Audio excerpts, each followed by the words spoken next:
आऊज़ुबिल्लाहि मिनश्शैतानिर्रजीम बिस्मिल्लाहिर्रहमानिर्रहीम। अस्सलामु अलैकुम डियर स्टूडेंट्स। आज हम पढ़ेंगे intervention of man in aquatic ecosystem, यानी इंसान किस तरह से जो है वो इक्वेटिक इकोसिस्टम को डिस्टर्ब करता है। ह्यूमन एक्टिविटीज़ में greatly accelerate the process of eutrophication. अब ये यूट्रोफिकेशन क्या है, इसको हम कैसे डिफ़ाइन करेंगे। Eutrophication is the process of enrichment of nutrients specially phosphate and nitrate in water body, या दूसरे अल्फाज में ऐसे भी कह सकते हैं rapid algal growth in nutrient rich water. यानी अब ऐसा पानी, ऐसा तालाब या जोहड़, ऐसा झील जिसमें बहुत सारे न्यूट्रिशन या न्यूट्रिएंट्स मौजूद हैं, ख़ास तौर पर फॉस्फेट और नाइट्रेट्स, तो वहाँ पर बहुत सारे जानदार जो है वो उनको खुराक मिलेगी और उनकी ग्रोथ बढ़ जाएगी। और ख़ास तौर पे उसमें एलजी, ब्लू ग्रीन एलजी जो है उसकी बहुत ज़्यादा तादाद हो जाएगी। तो हम इसको ऐसे भी कहते हैं, it is the higher rate of biological activity in a nutrient rich lake और पॉन्ड। अब काजेज़ ऑफ यूट्रोफिकेशन क्या हैं, यानी इसकी वजूहात क्या हैं, कैसे न्यूट्रिएंट्स जो है वो बहुत ज़्यादा हो जाते हैं किसी भी तालाब या झील में, या कहाँ से आते हैं। सबसे पहली वजह फीड लॉट्स एंड सीवेज, यानी आब निकासी का पानी जो घरों के नहाने धोने, वॉशिंग, दूसरे इस्तेमाल से पानी इकट्ठा होता है उसे आब निकासी का पानी कहा जाता है, सीवेज वाटर। और वो जब तालाब या झील में पहुंचता है तो उसके अंदर बहुत सारे फॉस्फेट्स और नाइट्रेट्स मौजूद होते हैं, क्योंकि हमारे जितने भी डिटर्जेंट्स हैं, शैम्पूज़, साबुन, सर्फ, इन सब के अंदर फॉस्फेट्स मौजूद होते हैं। फार्म फीड लॉट्स से मुराद जो है वो यहाँ पर मुर्गियों की बची हुई खुराक या खेतों को दी जाने वाली खाद या जानवरों का वेस्ट मटेरियल या भैंसों की, मवेशियों के लिए जो बड़े बड़े इंतज़ामात बाड़ों में किए जाते हैं, वहाँ से आने वाला वेस्ट मटेरियल जब वो ऐड होता है पानी में तो उसमें बहुत सारे नाइट्रेट्स और फॉस्फेट मौजूद होते हैं। अगर इस वेस्ट मटेरियल को, जो सीवेज वाटर है, इसको ट्रीट भी कर दिया जाए, यानी सीवेज ट्रीटमेंट प्लांट्स के ज़रिए से भी इसको गुजार लिया जाए, इसमें से सॉलिड वेस्ट को अलहदा कर लिया जाए, तब भी हलशुदा उसके अंदर बहुत सारे न्यूट्रिएंट्स मौजूद रहेंगे और वो फॉस्फेट और नाइट्रेट्स हैं। और ये कहाँ से आए, ये वही जानवरों के वेस्ट मटेरियल से इसके अंदर ऐड हो गए, और डिटर्जेंट्स का बताया था कि वहाँ से ऐड हो गए। इसके अलावा एक और अहम वजह जो है वो न्यूट्रिएंट रिच होने की रेन वाटर है, कि रेन वाटर जो खेतों खलियानों से होता हुआ आता है, तो वहाँ पर जो खाद दी गई होती है पौधों को, या वहाँ पर जो मवेशियों का बहुत सारा जो है वो मैन्योर यानी गोबर वगैरह मौजूद होता है जो खाद के तौर पर लगाते हैं किसान खेतों में, तो वो हल होकर जो है वो आ जाता है। तो इन सारे ज़राए से जो है वो बहुत सारे न्यूट्रिएंट्स जो है वो पानी में ऐड हो जाते हैं, और ख़ास तौर पर जो है वो पॉन्ड या लेक जो कि एक्वेटिक सिस्टम है वहाँ पर बहुत ज़्यादा मिकदार हो जाती है। अब इससे क्या होता है कि जो एडिड न्यूट्रिएंट्स हैं वो फाइटोप्लैंक्टन्स की ग्रोथ जो है वो उसको बढ़ा देते हैं। फाइटोप्लैंक्टन्स हमने पीछे पढ़े थे कि वो microscopic small freely floating plants को कहा जाता है, और ख़ास तौर पे इनमें प्रोड्यूसर्स आ जाते हैं, स्पेशली ब्लू ग्रीन एल्जी जो कि एक मोटी तह पानी के ऊपर बना लेती है जिसे स्कम कहा गया है। और उससे क्या होता है, जब वो एक थिक लेयर बन जाती है टॉप पे, जैसे दूध के ऊपर मलाई की एक लेयर बन जाती है, बिल्कुल इसी तरह तालाब के ऊपर जो है वो ये ब्लू ग्रीन एल्जी की एक मोटी तह बन जाती है, और नीचे जो टोटली सबमर्ज्ड प्लांट्स हैं, पानी के अंदर डूबे हुए हैं, उनको ना तो सनलाइट पहुंचेगी और ना ही उनके लिए जो है वो फिर जो है वो ज़िंदगी मुमकिन हो सकेगी जिसके नतीजे में रोशनी ना पहुंचने की वजह से वो मर जाएंगे।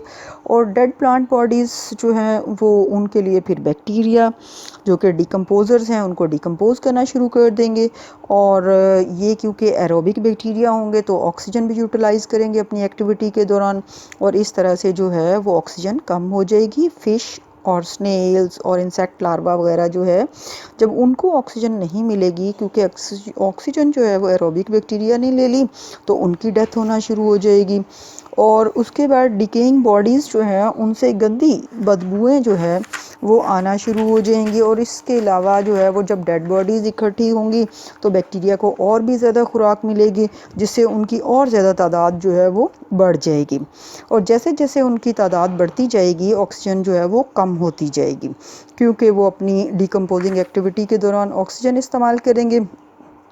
और फिर आखिरकार जो है वो ऑक्सीजन ख़त्म होने की वजह से ऐसे बैक्टीरिया आ जाएंगे जो विदाउट ऑक्सीजन जो है वो डिकम्पोजिशन करेंगे, और उनकी वजह से जो है वो इंतहाई गंदी स्मेल, जिसे फाउल स्मेल कहा गया है, कि अनप्लेजेंट स्मेल जो है वो वहाँ पर उस तालाब या जोहड़ के करीब फैल जाएगी।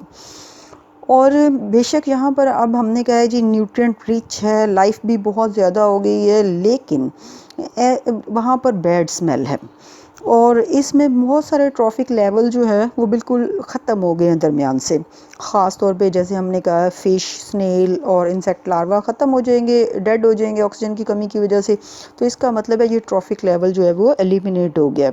और लेकिन जो कम्युनिटी वहाँ पर बहुत ज़्यादा तादाद में है वो है बैक्टीरिया और ब्लू ग्रीन एल्गी, यानी डोमिनेटिंग कम्युनिटी जो है अब उस पॉन्ड में या लेक में जो है वो सिर्फ ब्लू ग्रीन एल्गी है और बैक्टीरिया है डिकम्पोजर्स। और इसके अलावा एक और अहम वजह पोल्यूटेड वाटर है, जो कि पॉन्ड और लेक इकोसिस्टम या एक्वेटिक इकोसिस्टम जो है उनको डिस्ट्रॉय करते हैं। उनमें ख़ास तौर पे जो है वो बर्निंग फॉसल फ्यूल की वजह से इनकी एसिडिटी बढ़ती है। फॉसल फ्यूल जो है उसमें कोल, ऑयल और गैसेस शामिल हैं, और इससे क्या होता है कि which poses a different threats to the fresh water ecosystem, यानी इसके बाद आहिस्ता आहिस्ता जो है वो और ज़्यादा ख़तरात जो है वो उसके लिए बढ़ जाते हैं, क्योंकि जो वो एसिडिक पीएच है जिसे हम लो पीएच कहते हैं, कि 1 से जो है वो 6 तक एसिडिक पीएच होती है, तो वो जो लो पीएच है उसमें कुछ जानदार जो है नहीं रह सकते और कुछ जो है वो वहाँ पर सरवाइव कर सकते हैं। तो इस तरह से जो है वो वहाँ पर जानदारों की कमी हो जाएगी, या वहाँ पर बहुत कम जानदार जो है वो पाए जा सकेंगे। टेरेस्ट्रियल और लिथोस्फेरिक इकोसिस्टम, जैसे कि हमने पीछे पढ़ा था, लिथोस्फेरिक इकोसिस्टम जो है वो खुश्की पर पाए जाने वाले, या the ecosystem that exist in dry land are known as lithospheric ecosystem. अब हमने कहा था कि the factors which influence the life on land वो कौन कौन से हैं। उसमें सबसे पहले light, nutrients, water, temperature and air. Light and nutrient जो है वो किस तरह से जो है वो खुश्की पर पाए जाने वाले इकोसिस्टम को अफेक्ट करती है, उसके बारे में। टेरेस्ट्रियल इकोसिस्टम जो है वहाँ पर प्लेंटी ऑफ लाइट मौजूद है। हमने कहा था हमारे सन जो है वो मेन सोर्स है लाइट का, जो कि ख़ास तौर पर फोटोसिंथेसिस के लिए चाहिए होती है, और इसके अलावा न्यूट्रिएंट्स जो है वो उसको सॉइल प्रोवाइड करती है। वाटर जो है वो खुश्की पर पाए जाने वाले इकोसिस्टम में लिमिटिंग फैक्टर है, यानी एक तो इसकी डिस्ट्रीब्यूशन अनइवन है, यानी बराबर हर जगह पर पानी की मिकदार बराबर नहीं होती, और ना ही पूरा साल या साल के दौरान मुख्तलिफ़ औकात में जो है वो पानी मुख्तलिफ़ मिकदार में होता है। जैसे हम अपने पाकिस्तान की ही एग्ज़ाम्पल ले लें तो हमारे एरिया में जो है वो खुश्क है, यहाँ पर पानी की कमी होती है, बारिशें बहुत ज़्यादा नहीं होती और ड्राई लैंड कहलाता है। जबकि हिली एरियाज़ मरी में जो है वो वहाँ पर ह्यूमिडिटी ज़्यादा होती है, बारिशें ज़्यादा होती हैं। तो जगह और वक्त के हिसाब से टेरेस्ट्रियल इकोसिस्टम्स में पानी जो है वो अनइवनली डिस्ट्रीब्यूटेड है, यानी साल में कुछ दिन कुछ महीने होते हैं जहाँ पे बारिशें होती हैं, बाकी पूरा साल बारिशें नहीं होती, पानी अवेलेबल नहीं होता, तो इसलिए जो है वो अनइवन डिस्ट्रीब्यूशन कहा गया है। टेम्परेचर, कि वाटर की तरह से टेम्परेचर भी जो है वो अनइवनली डिस्ट्रीब्यूटेड है, specially on land, in places and time, यानी मुख्तलिफ़ जगहों पर दर्जा हरारत मुख्तलिफ होता है। जैसे मैंने अभी बात की कि हम गर्म इलाके में हैं, मरी का इलाका जो है वो इतना शदीद गर्म नहीं है, और ग्लेशियर्स में तो बिल्कुल ही फ्रीजिंग टेम्परेचर होता है। और इसी तरह से जो है वो टेम्परेचर हम देखते हैं सर्दियों में लो होता है, गर्मियों में बहुत हाई होता है, जबकि बाहर ख़िज़ा में उतना ज़्यादा शदीद नहीं होता। तो ये इसकी टेम्परेचर की अनइवन डिस्ट्रीब्यूशन या गैर मसावी तकसीम है। पोल्स की बात करें, अब अगर हम ज़मीन की बात करते हैं तो हम कहते हैं हमारी ज़मीन जो है वो एक ग्लोब की शक्ल में है, यानी एक गोल बॉल की शक्ल में है। तो इसके दरमियान से जो लाइन गुजरती है उसे हम इक्वेटर कहते हैं, और उसके ऊपर और नीचे वाले हिस्सों को पोल्स कहा जाता है। पोल्स पर जो है वो एवरेज टेम्परेचर जो है वो बिलो फ्रीजिंग होता है, यानी वहाँ पे बर्फ़ से ढके रहते हैं। जबकि अगर टेम्परेट जोन्स की बात की जाए तो वहाँ पर जो है वो क्वाइट फेवरेबल सीज़न होता है। यानी अब किस तरह से इक्वेटर के ऊपर और नीचे 30 डिग्री पर जो है वो ट्रॉपिकल एरियाज़ कहलाते हैं, 60 तक जो है वो सब ट्रॉपिकल एरियाज़ कहलाते हैं, और 60 से 90 तक जो है वो टेम्परेट एरियाज़ कहलाते हैं, और फिर पोल तक जो है वो पोलर रीजन कहलाता है। यानी इक्वेटर को डिवाइड किया जाता है इक्वेटर के बाद ऊपर और नीचे, जिसको हम नॉर्थ और साउथ पोल कहते हैं 30 डिग्री से, और फिर उसके बाद 60 फिर 90 और फिर पोल। तो ये सबसे पहले जो इक्वेटर के ऊपर नीचे 30 नॉर्थ और 30 साउथ है, इसे ट्रॉपिकल एरिया कहा जाता है।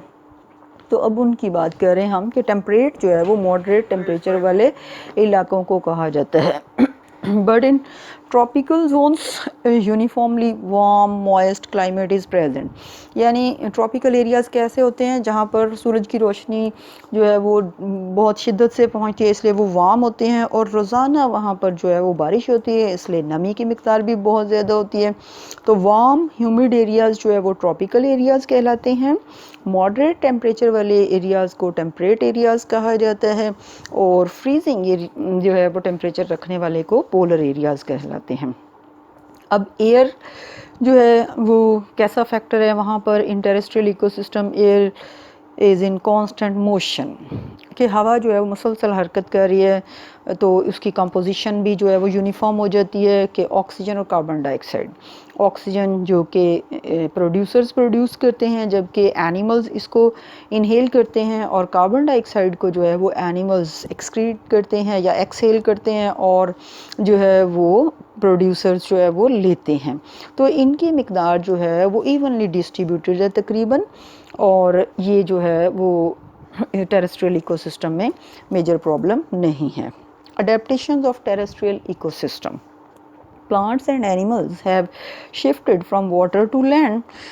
तो अब जब वो पानी से खुश्की पर आए तो उन्होंने कुछ ऐसे करैक्टरिस्टिक्स जो है वो अडेप्ट किए जो उनको सक्सेसफुली जो है वो वहाँ पर सर्वाइव करने में हेल्प करते हैं। उनमें सबसे पहले स्पोर्टिंग टिश्यूज़ हैं, यानी क्योंकि उन्हें फोर्स ऑफ ग्रेविटी जो है उसको फेस करना है, तो इसलिए उनके अंदर अपराइट पोजीशन के लिए फोर्स ऑफ ग्रेविटी के अगेंस्ट सीधा खड़ा होने के लिए कोई सपोर्ट चाहिए। तो वो प्लांट्स के अंदर जो है वो xylem and phloem as a supporting tissue काम करेंगे, और एनिमल्स के अंदर उनका स्केलेटल सिस्टम जो है वो सपोर्टिंग के टिश्यूज़ के तौर पर काम करता है। और उसके अलावा कंजर्वेशन ऑफ वाटर के लिए जो है वो अडेप्ट किया है उन्होंने कुछ कैरेक्टर्स को। इसमें प्लांट्स में बार्क और एनिमल्स में skin. Plants and animal have evolved various method to conserve water in their bodies. Homeostasis, homeostasis जो है वो इंटरनल एनवायरनमेंट को सेम रखना या सेम रखने की कोशिश करना जो है वो होम्योस्टेसिस कहलाता है। उसमें थर्मो रेगुलेशन है, ऑस्मो रेगुलेशन है, और एक्सक्रीशन है, यानी वाटर को रेगुलेट करना, टेम्परेचर को रेगुलेट करना, और वेस्ट मटेरियल्स को जो है वो एलिमिनेट करना। तो प्लांट्स के अंदर बार्क जो है वो उन्होंने अडेप्ट की है या उनके गिर्द आई है, जबकि पानी में पाए जाने वाले पौधों में ऐसा नहीं होता।